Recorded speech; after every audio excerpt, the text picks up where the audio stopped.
Good morning, everybody. It's 8 o'clock. It's Tuesday morning, and it is a beautiful day in Southwest Florida. So let's talk today about financing provisions of the FARBAR contract. Hope everyone's planning to have an excellent day. My name is Sam Saad. I'm an attorney here in Southwest Florida, and I'm excited to be presenting this morning. Now, because I'm an attorney, we start off with a disclaimer that I'm giving you advice that is not considered legal advice. If you have any specific questions, you need to consult with one of my attorneys or give me a call directly. A little bit about me, your presenter today. I've been an attorney for about 22 years, which is a little scary. And I am the past chair and current scribe of the NABOR Legal Resources Committee, and I serve as a member of the FARBAR's Joint Drafting Committee. So these contracts that we talk about, I know very, very well. We are a full service law firm involved in business transactions, litigation, probate, estate planning, and of course, real estate. And we have offices throughout Southwest Florida. I also have a title company for all your closing needs. We guarantee you'll be the lowest closing fee. We're always up to date. We have top-notch security, and you can reach out to me anytime, 24/7. That number on the screen is my cell phone number. Today, we're talking about the FARBAR, Florida Realtors, Florida Bar contract. And it's an interesting financing provision. It's one that I like. And we're to talk about a few initial thoughts before we dive into the details of the contract. But first of all, the number one thing in the new world of lending is that you must have a good relationship with your lenders. And I'm going to talk about a court case, the Florida Investment Group 100 LLC versus LaFont, here in a minute. That court case is not a good case, and it upends the FARBAR financing, well, really all financing provisions in Florida residential real estate, but particularly the FARBAR contract upon which it was decided. And for those of you that tune in on Thursday, you'll see my NABOR financing class coming up. These contracts are very different. So the FARBAR contract and the NABOR contract are almost opposites. And I will say this also about the contract. It's very important that you fill in the contract completely and not skip blanks, particularly in light of the LaFont case. So before I dive into the real meat of the contract financing provision itself, let's talk about the LaFont case real fast. First of all, here in Southwest Florida, we are in the 6th District Court of Appeals. This is a 4th District Court of Appeals case. So we may get a little reprieve in the 6th District, but I wouldn't count on it. And in the LaFont case, the buyer lost her deposit because she did not apply for the loan that was stated in the contract. I want to repeat that. She did not apply for the loan stated in the contract. The buyer did not do that and lost her deposit.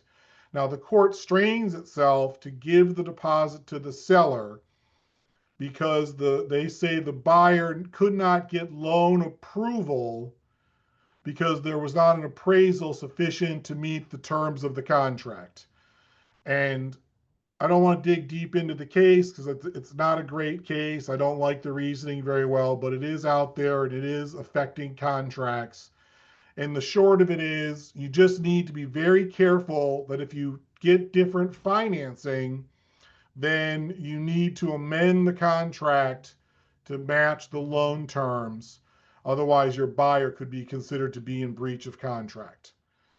So digging into the contract itself, this is page 1 of the contract under the purchase price. And you can see here on line 39, and I'm using, by the way, I'm using the FARBAR as is for my line references, the FARBAR as is contract. But everything I'm saying applies to the standard FARBAR contract and the as is contract because the financing provisions are identical. So on line 39 of the contract on page 1, you have a blank for financing. And I'm going to use my laser pointer so you can highlight that.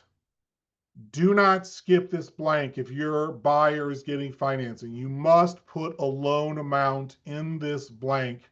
Otherwise, you're going to make paragraph 8, which is the financing provision, virtually worthless. So do not forget to talk to your loan officer and figure out what the loan product is and what the amount being financed is, and then don't forget to put it on line 39. And that will become more clear as we talk more about the financing provision.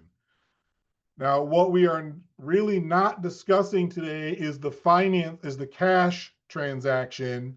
We're going to talk in detail about the finance transaction, but I want you to see what it says under financing in paragraph 8 of the FARBAR. This is a cash transaction with no financing contingency. Under A or B, this contract is contingent and goes into the loan approval terms. So under the cash transaction, it does not contemplate the buyer getting a loan. And for those of you that know the FARBAR contract, know that if you do get a loan, you could get up to 7 days to close if you needed Consumer Finance Protection Bureau regulations to get the CD signed. So what I want to make clear today is we're not talking about a cash deal, but you need to be aware of how a cash transaction works because of the provisions in the finance contingency. And I'll explain that further in a moment. So this is the finance contingency. And we're going to talk here really detailed for a minute. This contract is contingent upon within 30 days after the effective date, which is the loan approval period, which is a super important term, loan approval period. This contract is contingent upon within 30 days after the effective date, buyer obtaining approval of and then you have to pick the type of loan, and then you have to pick whether it's fixed, fixed or adjustable. Then you need to put in an interest rate, and you need to put in the length of time for the mortgage. Typically, it's a 30-year mortgage, but you could do a 15-year mortgage or another loan product, depending on what you pick. And I want to make clear, you must put in here 30 days or leave it blank, which I never want you to leave the blanks blank because I don't want to judge to say, well, you didn't think about that, realtor, and you're responsible for making sure your buyer understood the loan terms. So don't leave blanks in the contract, but 30 days is pretty much the minimum here. You could do less, and we'll talk about that. Then pick your loan product, conventional, FHA, VA, or other, and that would be like a SHIP loan or a USDA loan, or maybe a private mortgage, not seller financing, but another lender. You need to pick your fixed versus adjustable. Most loans are fixed, but you could do an adjustable rate mortgage in these high rate environments where the interest rates may be coming down. Adjustable may be more palatable for buyers who are not used to like a 7 or an 8% interest rate right now, and they expect the interest rates to come down. Then do not leave this blank that I've got my mouse on right here. This is the percent of interest. If you leave it blank, then the default is the prevailing rate based on the buyer's creditworthiness. You're leaving your buyer open to any interest rate that they might qualify for, even if they don't want a high interest loan. So don't leave this blank. Even if you have a buyer with a lower credit score who's expected to pay a higher interest rate, please don't leave this blank, or you're not going to have any control over the loan terms. Now, this first section here, this first section here is very important after the LaFont case, because what it does is, and if I can take that highlighter out for a second. it adds on after LaFont, they added this and right here. If you can see where I circled the red and what this and stands for is not only do you have to apply for the loan stated above, but you have to get an appraisal of the property in the loan approval period. So I want to say that again. You must get the appraisal in the loan approval period. What does that mean? That means that your buyer up front, probably during the inspection period, or say definitely during the inspection period, is going to spend some money. They have to pay for the appraisal. Do not tell your buyers anymore after the LaFont case that they can wait to get their appraisal until the inspections are over, because then they're not going to have an appraisal in time to meet the loan approval period. They'll fall into the LaFont trap and they will lose their deposit. So be very careful about that.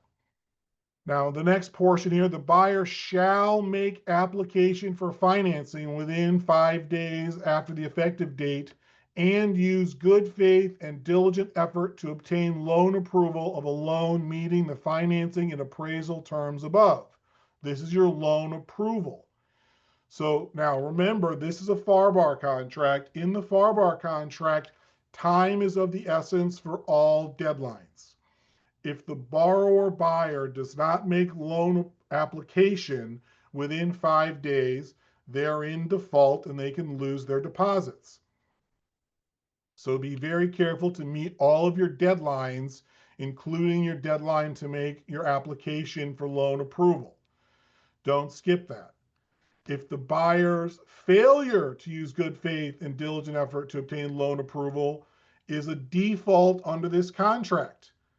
So if you don't get the bank everything they need, pay for the appraisal, pay any bank fees, then you are not going to be engaging in a diligent effort to get your loan, and your buyer is going to be in default. And that's what this next sentence says. Timely furnishing all documents and information required by buyer's mortgage broker and lender, and paying for the appraisal and other fees and charges in connection with buyer's application for financing is what it takes to make a diligent effort. Just pausing on this for a moment. If your buyer is not sure what they're going to do, don't make an offer yet. Get with a loan officer and talk to them about what the requirements are going to be so that they know what they're getting into up front. Talk about the interest rates, talk about the credit score, talk about the loan approval process, and that the buyer is going to have to submit all of their W-2s, their income tax returns, their business information if they're an independent contractor like most of you all are. You know, it's not an easy process to get a loan these days, and the buyer needs to be coached and ready to make application in a timely manner. Okay, so moving along, the buyer shall, upon written request, keep the seller and broker informed about the loan application process, the loan approval process, and this contract authorizes the lender to talk to the seller and the realtor about the loan approval process so that everyone knows what's going on. So let's just pause for a second and think. There are basically two outcomes here. Either the buyer gets approved for the loan or the buyer gets denied for the loan. And maybe there's a third where the buyer is not sure they're going to like the loan approval or they don't like the loan terms. What can the buyer do? And that's what these other paragraphs talk about. So if within the loan approval period the buyer obtains loan approval, and I want to highlight this word shall right here, if the buyer gets loan approval, buyer shall notify the seller prior to the expiration of the loan approval period that they got their loan approval.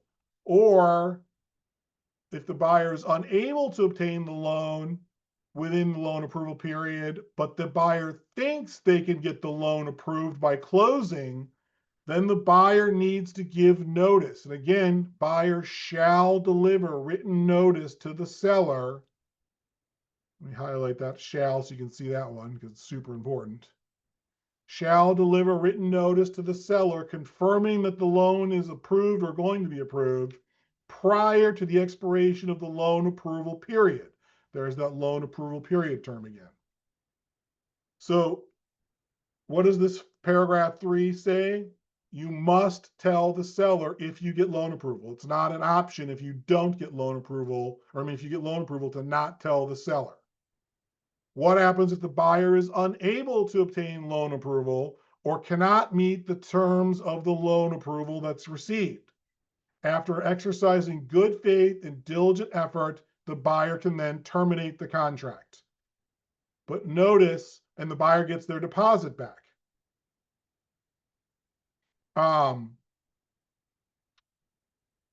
It is very important that you give these notices within the loan approval period. There is no grace period after the loan approval period. You must either tell the seller, I got loan approval, I'm going to get loan approval, or you must tell the seller, I did not get loan approval and I'm terminating the contract so I can get my deposit back. So what happens if you do not give one of those notices? Well, this is a very harsh result, and the reason I wanted to talk to you about the cash provision earlier. If the buyer fails to timely deliver any written notice provided for above to the seller prior to the expiration of the loan approval period, then buyer shall proceed forward with this contract as though paragraph 8A above has been checked. What does that mean? This turns into a cash deal. It doesn't mean that the buyer moves forward with the loan approval and gets their loan and can use the CFPB period if they need to be a few more days to close. The FARBAR contract very harshly turns this into a cash transaction. So you have to be super careful whether you get loan approval or not. Your buyer must give notice to the seller of the status of the loan prior to the end of the loan approval period. And I can't say this enough times or clearly enough I do not want you to miss your loan approval period deadline and turn this into a cash deal when your buyer needs financing. That is very bad. Okay. Martina, it's all calendar days. All calendar days. If you put your questions in the chat, by the way, I'll grab them as they come up. If a buyer is timely provided written notice that they are going to move forward and then they fail to close, the deposit goes to the seller unless the failure to close is due to either the seller being in default, like the seller can't sign documents on time. Sellers, it's hard for sellers to default because they just have to show up with the documents. If they have a title problem, then that's a different situation. Now, the other way that the buyer could be rescued is if the seller had property-related conditions of the loan approval. Property-related conditions could be a condominium where the condominium association refuses to fill out the condo questionnaire that Fannie Mae and Freddie Mac require with the MERS and CERS, the milestone inspection report information on it, or there is a roof leak and it's not approved for FHA financing, things like that the seller needs to fix. Could be a property related condition, in which event the buyer gets their deposit back and the contract terminates. So that really is the finance contingency in its entirety. Marianne, you're asking about what about insurance? If the property is uninsurable, is that a property related condition? That may very well be a property related condition. I have not seen that case. Typically, we can't get insurance we fight about it and we work it out. And a lot of times the deposit goes back to the buyer. So maybe that could be considered a property related condition. The problem you have with these terms is they're not defined, and there's not case law out there defining them. So we end up fighting about it. Other questions we have with the finance contingency, I've got a few bullet points just to reiterate. But you can Sam, shout. Yep, Kathy. you said to get the appraisal done during the inspection period, and that often No. I doesn't said get happen. appraisal done during the loan approval period. Okay, I thought I heard But inspection you period. I was will, like, but you that doesn't cannot happen. wait. You cannot wait until after the inspection period to get the appraisal anymore. Okay, sure. You won't And have then time to get the appraisal back during the loan approval period. how do you feel about the conditional loan approval? All loan approvals are conditional. You have to make a decision in the loan approval period whether the buyer can close the loan. I've never seen a clean commitment where the lender says, we guarantee we're going to make this loan. There's always property related conditions. The buyer can't go out and buy a new car. The survey's got to be complete if it's not done.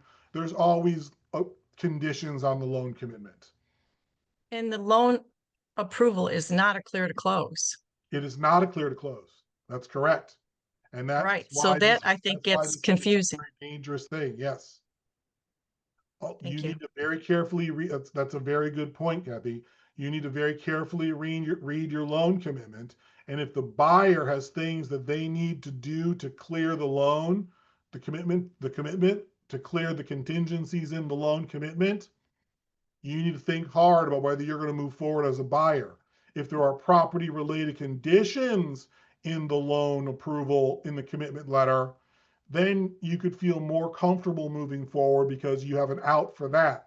But you raise an excellent point that if the buyer has loan approval, but it has conditions in it that the buyer has additional things they need to do that they may or may not be able to do, like pay off a credit card or um, resolve a judgment.